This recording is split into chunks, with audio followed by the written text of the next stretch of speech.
so much for coming. You're a beautiful person, beautiful soul. We are so lucky to be in your home. Can you tell us a little bit about your home? Actually, first, who are you? And then maybe tell us a little bit about your home, your vision, and your mission, and what this beautiful space is that you've cultivated. Thank you. My name is Dharmapa. My spiritual name is Dharmapa. I'm a practitioner and now currently living here in Nepal with my family. We have around 5 years living and exploring Nepal. Why Nepal? Because Nepal is a very special place for practice, for meditation and sound healing. In that field, I'm practicing with sound, mantras, music. I'm very, very interested in explore vibrations. I love vibrations. That's my passion. So I'm living here in Nepal with my baby, my wife. Pretty happy to receive you here to practice together. And that's it, a simple life. Very deep inspirations in my life, but very simple. I have not much to say about myself. Very, very humble. So how do you talked about vibrations, how do you connect with Source? Is it through vibrations? Was it teachings, gurus? You've talked about a journey to India, to different parts of the world. You're from Mexico. Yes. How is it that you maintain a connection to Source? And how do you cultivate that to make your vibration the best that it can be? Well, during the last 20 years in my journey, I collect different type of knowledge with shamans, with lamas, and practice. I love to practice whatever is, if it's good, if it's nice vibration, I want to be there to learn and to explore.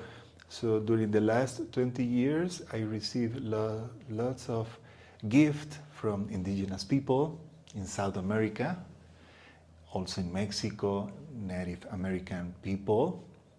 I loved drums, and I noticed how they play the drum and how they practice with that sound in meditation, how they pray. So I receive all that influence, and slowly I create my own idea to practice with sound, with my voice, with instruments. And also I used to build this type of instrument by myself, according by my own needs. What I need, I receive in my meditation. I need something to explore my subconscious mind. So this is the vibration that I need. So I'm running to find the materials to try to activate that sound in my practice. So that's my way, practice with vibration. If I want to connect with divinity, I use this type of materials. If I want to connect with Mother Earth, I try to practice with drum. Rhythm, more connection with earth, and metals, bells, with subtle energies of the universe. There's 3 types of vibrations. Lowest vibration, to connect with earth elements. Medium, to connect with our anahata, with our heart. I mean with our emotions. And high frequencies, to connect with the universe, with the divinity, whatever you want to say. Father, Mother, Cosmic Father, Cosmic Mother. Something there. You could connect with that code with a special instrument, for example, bells. If you play bells, your mind goes directly to the center of the galaxy. But if you play this, you connect directly with the earth. You could see in your meditation snakes, animals, colors, right?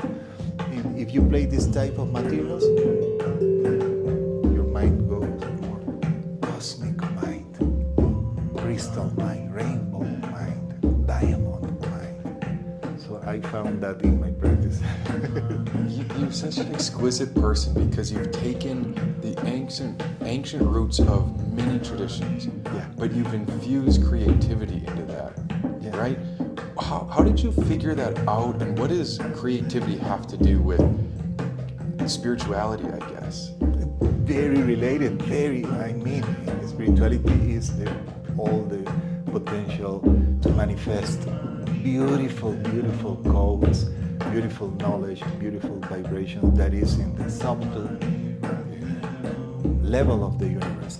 But the main point is not creativity. I think the main point is to be organized, to manifest all infinity. So I told you before, we have to put direction. I know there's something here in this place. How to manifest this energy? Okay, I need to practice every day 10 minutes with this mantra. So I start to practice with my mantra. For example, if I want to connect in this area, especially this town, because here it's very famous because Guru Rinpoche used to meditate here. So at the beginning I felt something. In this place, there is something I need to practice with the mantra Guru Rinpoche 108 times.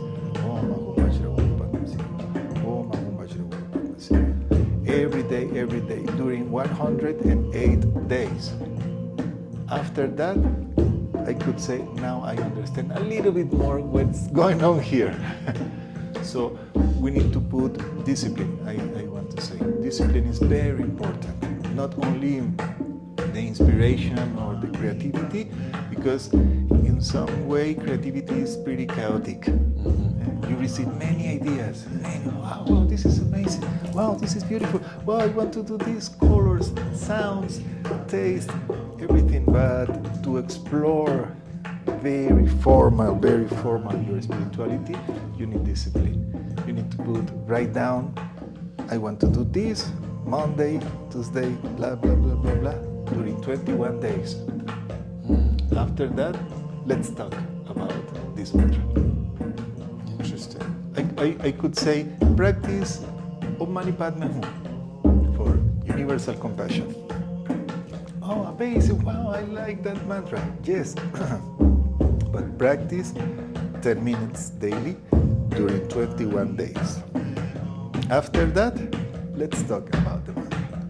So you can use creativity, and again, I love your viewpoint of infinity. There are infinite archetypes, even maybe paths to God, maybe versions of God.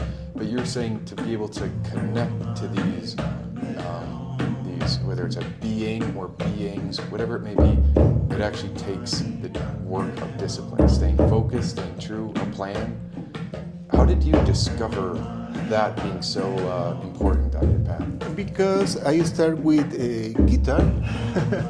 I did too, and I couldn't do it. No, but the thing is, my discipline wasn't there.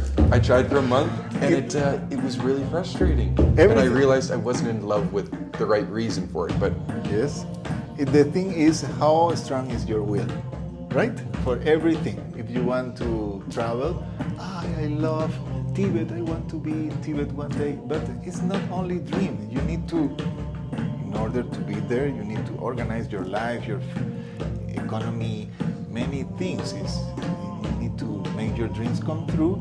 You need to find the system, the physical, the human system to manifest this. Is the same with the spirituality. According what I'm living, because I start with my guitar and I want to play very well my songs, but I need to practice. For that, I need to practice every day, chords, rhythm, melodies, blah, blah, blah, blah. After that, now I'm totally able to sing, to explore ideas, poetry with my guitar.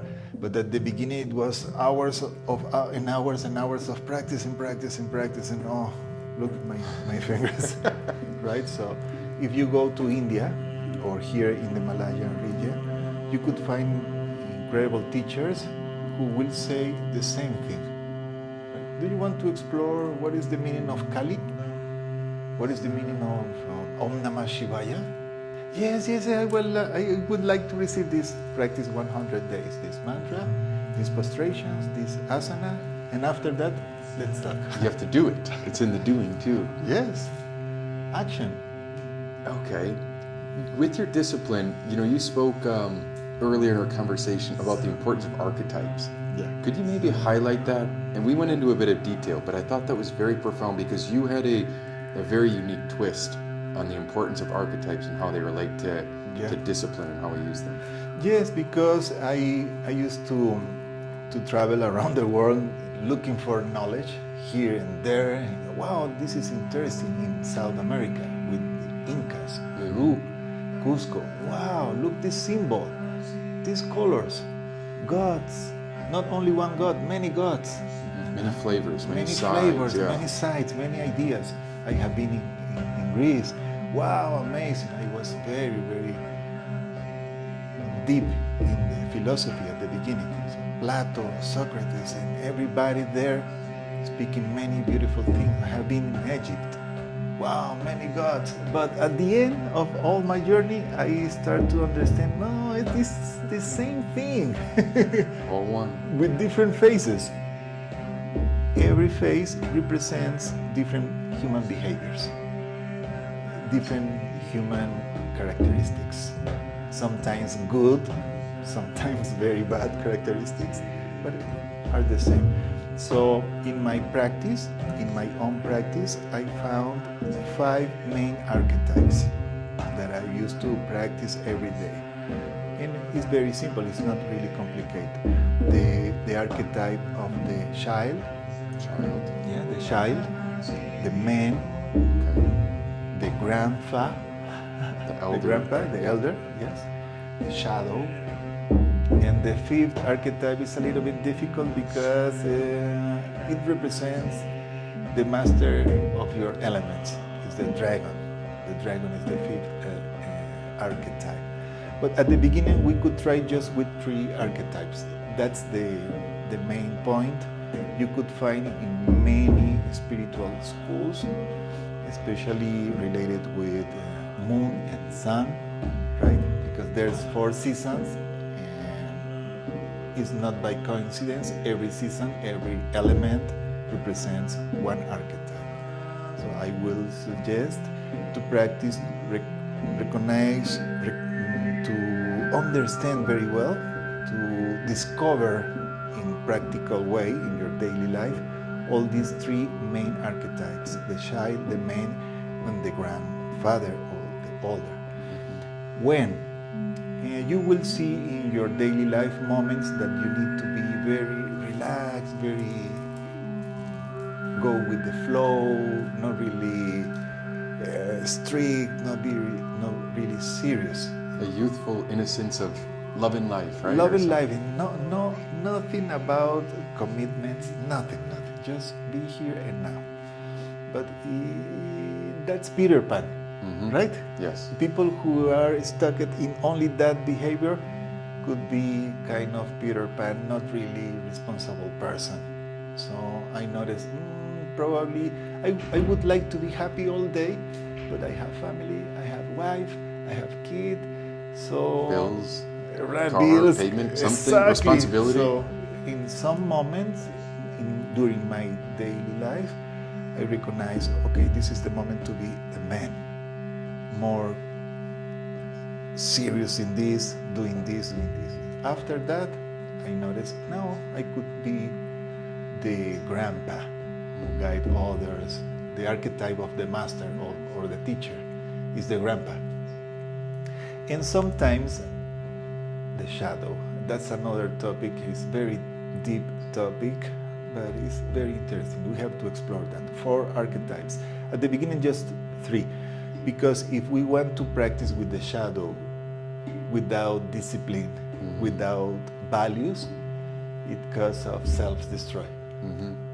And this is, it's a very gentle overview, but I think the key that I understand is there's a time and place for all these different aspects, right? Yes. And we can use these at different times for strengths. And if you get stuck in one alone, there's almost a rigidness or something happens, right? So you're saying be flexible.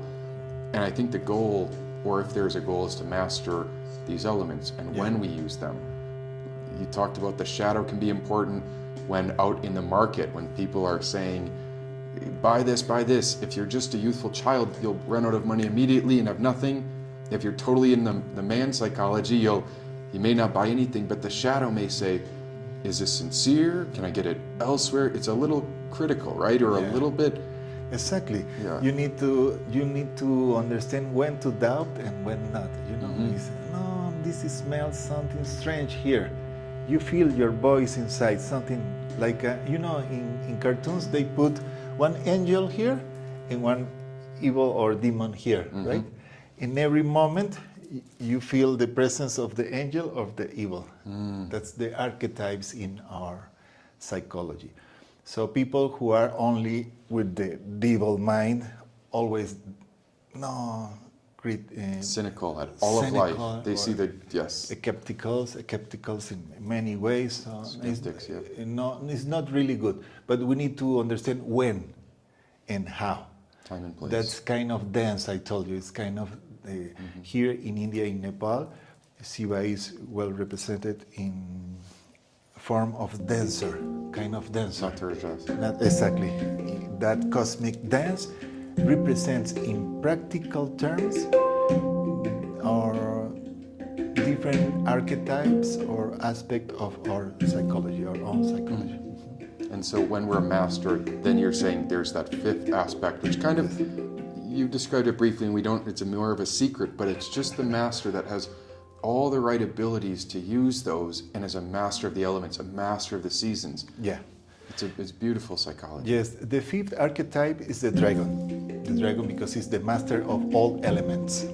You will be handle very well your child, handle very well your man, handle very well your old soul, also your shadow. When you have this capability to balance your contexts, your behaviors, it depends on the situation, you become a dragon. Slowly, it's not one day. Yes, it's the discipline. It's a discipline of long life, practicing, so you will become a dragon. This is applied more for men. For men. For female, there's different archetypes. Goddesses. Yes. Kali, Durga, Radha, Lakshmi. There's different archetypes. I'm not really expert in that field. My wife, she's more in that way because obviously I have this male body. I understand my levels of testosterone and I understand these archetypes running out in my life. But I cannot say the same with female psychology. When it comes to your life, what would you say your duty is? I base my life in 5 basic values. It is acceptance. Acceptance? Yes. Respect. Loyalty. Generosity and justice. Every day I put my mind working in these values. I in my self-observation, every day, I put more emphasis to go in that ethics.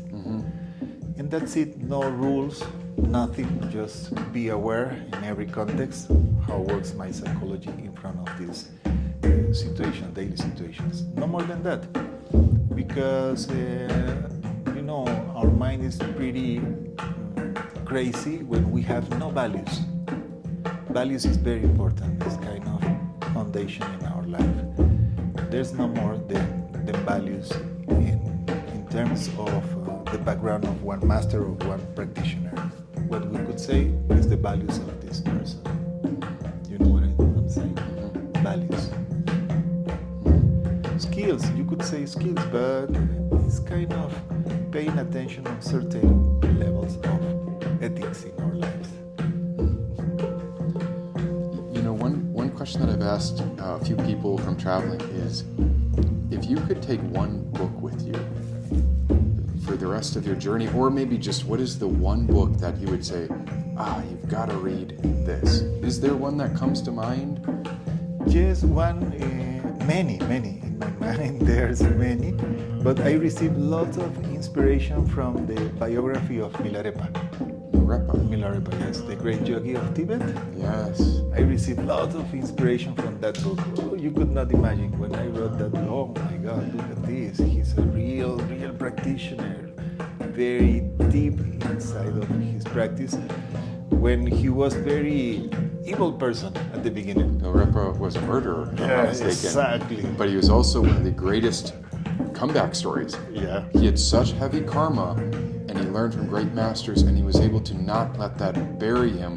But he was able to use his karma, very almost like a tantric, right? Yeah, To yeah. come out of that. Yeah. It's part of our journey to some life in dark side, some life in the light side. At the end, we need to find the middle point between light and shadows.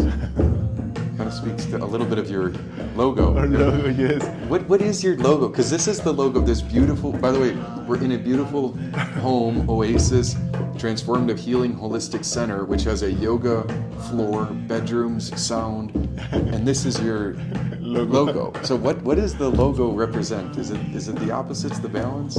Yes, it's the balance between feminine and masculine energy, father and mother. There's several points there, but basic is father and mother, the feminine and masculine energy in balance in our life, inside and outside. First of all, we have to reconnect with our father and our mother. In Buddhism, it's well known as Samanta Vadra and Samanta Vadri. That's the name they call these principles. In China, ancient times, they call yin yang, right? In Mexico, we call Ometeotl. We name to this principle Ometeotl. The meaning of Ometeotl is divine duality. So it's not about the dualistic mind. No. It's the full mind in these two aspects together. So that's the name of this place. The meaning of the name of this place, that is Busha, is Buddha Sakti. For us, Buddha is not the historical master. Represents our mind, our awareness. Buddha is the principle of body, knowledge, wisdom, inner wisdom coming from your self-awareness. And Sakti, our physical aspect. So, first of all, we have to connect our mind with our body. I know it sounds like a cliche, it's very popular, balance body, mind, but you have to understand very well how it works. Our body with our needs, physical needs, instincts, emotions, and cognition, right?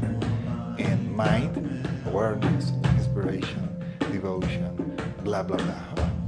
Incredible things there. So how to balance father and mother? Earth with the cosmic mind. There's different type of methods. We practice sound healing, for example. Very useful to reconnect our body with our mind, because if you play one instrument and you make a mantra, pretty easy to be here now. If I told you, let's go to meditate, 1 hour, silence, Zen meditation, Satsang, no mind. Let's see if it's true. After 5 minutes, our minds start to jump. So, wow. But if I told you, let's sing something, probably during 5, 6, or 10 minutes, you will be very deep with this feeling of inspiration. In that way, it's easy to reconnect our body with our mind. So there's different methods for that, but that's the meaning of our logo.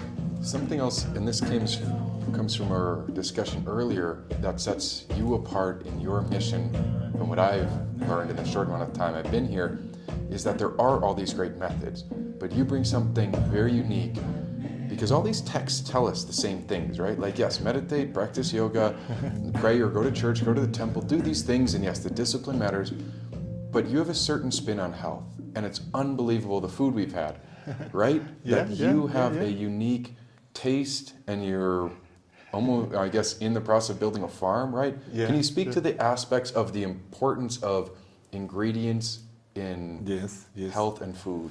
It has to be clean, obviously, it has to be organic, it has to be very natural, it has to be with prayer, with intention, many points. It's not only, hey, I want to eat because I have to practice today, I need to eat now. No, what to eat, how to eat, the font, the source of your nutrition, it has to be very very clean. So we notice, I mean my wife, myself, we notice we have to pay attention more about nutrition. Because in these times, many people practicing yoga, practicing meditation, but they don't take care about nutrition. Sometimes it's not really good for our spirituality. It just need a little bit, adjust something, and you will see, wow, my practice goes very well now. Obviously, because you are not eating meat, right? And I have no judgment with that situation because I used to eat meat many years, obviously. But I noticed when I stop non-veg and I start with veg, wow, obviously it feels totally different. And now I'm harvesting my own food, and now I'm preparing my own ideas of my menu, and becomes better and better. As I reflect on that, I'm thinking, yes, meditation can be really good for taming the mind. Yoga can be really good for the body, and there is an integration in all these practices, but food does directly impact the mind, because we all know if you drink alcohol, your mind changes. If you have cannabis, your mind changes. But there's a certain integration, and I think that aspect of the nutrition, the health, may be a kind of a secret, connection between mind and body. Totally. So Totally, especially if you are not interested to practice in a cave, inside a cave for 12 years. Yeah. Because if is that your purpose, pretty simple. Just water and some plants, and that's it, or seeds, that's it. But if you want to be immersed in human life, you have baby, you have school, car, business, everything, you need to understand the technology of your nutrition. Because there is a special elements that you need to figure out in your nutrition to become a very good practitioner, at the same time very, very good human being in this world. So the last question I typically am very curious to know is, if you had one message to share with the whole world, I mean, this is, who knows where this stretches, but what would you say from your wisdom, your experience in this world? You're a father, you're a teacher. What would you tell if everyone could absorb one thing from you? Explore your joy, explore more your joy, to be more in contact with your joy.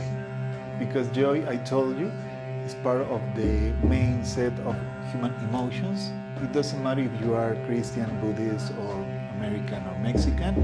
Everybody inside, we have 5 emotions: disgust, anger, sad, fear, and joy. So I would like to say, explore more your positive emotion of joy. Sometimes we understand, it's kind of misunderstanding about joy. We understand joy is to be in party time, yeah. No, that's another level. Joy is just to be here, smiling, with your shoulders free. Be here now, go with the flow, enjoy whatever you are doing. Sometimes, obviously, we feel the reaction of our negative emotions, but we need to explore more the way to use our biofeedback with our face. If you put your face smiling, naturally comes more lucidity in your mind, more clear mind, more relaxation in your body. In that way, you will be able to manage better your anger, your sadness, whatever negative emotion. So I would like to say, explore more your positive emotion of joy. It is very useful for me. You could not imagine with my baby. Sometimes he is not really nice with me. He wants to be all the time with his mother, and I try to be with him. No, I want to be with my mom. So immediately I feel sad or I feel anger. So I remember biofeedback. Okay, don't worry. Go with your mom. Beautiful. And it happens in daily life. We are in the line, the bank, one person, boom, in front of that me. happened to us at the airport. Reagan got cut by like 4 guys, and she's like, what is with this masculine just cutting in front of me? I don't get it. You feel your internal dialogue, right? Your internal, what's wrong with you? Remember, smile, smile. okay, don't worry. You can turn it into a play a little bit, right? There's a different Exactly. brain. What's a great way for people to connect with you or learn more about this beautiful space you have? What's the easiest way to get in contact with you? I found you, I believe, through Airbnb, but Yeah. Busha House is the name, correct? Yes, Busha. Busha Home. Busha Home. Busha Home, and you could find my work in Instagram. In my Instagram account is Jikuri Drum. Jikuri Drum. Jicuri, Okay. drum like drum. Jikuri Drum. And we'll put a little link in the caption as well. Yes, of course. There you could see all my crazy stuff. All of this. This is electronic. This is acoustic. This is already made from Indian masters. But I made this type of instrument, and I have many of these. And you make singing bowls, correct? Yes, and it's yes. a 5-in-1. You've combined Exactly. 5 different singing bowls into one. Into one, exactly. Because it's easy to carry, easy to play. Otherwise, you need 5 bowls here, and it's not easy to manage with 2 hands, 5 bowls. Mhm. But this is pretty easy. You could use mallets or your fingers, and easy to carry. At the beginning, I was thinking, okay, how I can manage in my practice something very simple but very powerful. So I started to develop this type of instruments. Well, it's very beautiful. We're going to put as many links as we can find to connect people with you. But Reagan and I know we are very blessed to be here. It's a short time, but we have found that Pharping is a hidden gem. And I don't know if we should advise that. Maybe I should say Pharping is terrible, never come. No, but it's so majestic. There are many monasteries, so many beautiful things to do here right outside of Kathmandu, Nepal. And you've obviously made it your home here in Mexico. Yes. You have 2 different facilities. So thank you so much for the time. Anything else that you feel that would be wise to share or comes to mind? I'm very happy to have you here, guys. It's a great honor to share with you our practice, our instruments, our time, because we have short time in this human life. So I feel very grateful to have you here. Thanks for this opportunity to share with others also what I'm practicing now. Thank you. Om Mani Padme Hum. Om Mani Padme Hum, Om Mani Padme Hum, Om Mani Padme Hum.